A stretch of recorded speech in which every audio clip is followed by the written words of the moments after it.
তুমনজিকে পত্রিকার পাতা থেকে ৪ জুলাই ২০২৬। ১। সম্প্রতি এশিয়ার যে দেশ উচ্চ মধ্যম আয়ের দেশে পদার্পণ করে শ্রীলঙ্কা। ২। সম্প্রতি বাংলাদেশ ব্যাংক কর্তৃক খেলাপি ঋণ মওকুফে নতুন সুবিধার নাম এক্সিট বা নিষ্ক্রমণ। ৩। মার্কিন যুক্তরাষ্ট্রের স্বাধীনতা দিবস ৪ জুলাই ২৫০তম বার্ষিকী। ৪। ২০২৫ থেকে ২৬ অর্থবছরে প্রথমবারের মতো দেশে গম আমদানির শীর্ষ উৎসে পরিণত হয়েছে আর্জেন্টিনা। ৫।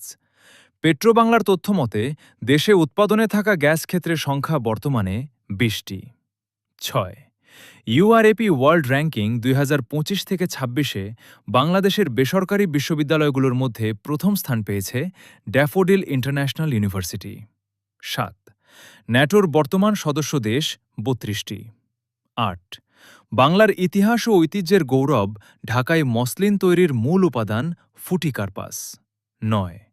আন্তর্জাতিক সমবায় দিবস ৪ জুলাই ২০২৬-এর এবারের প্রতিপাদ্য cooperatives for a peaceful world. ১০। Fair square কোনো দেশভিত্তিক ক্রীড়া মানবাধিকার সংস্থা, যুক্তরাজ্য ভিত্তিক।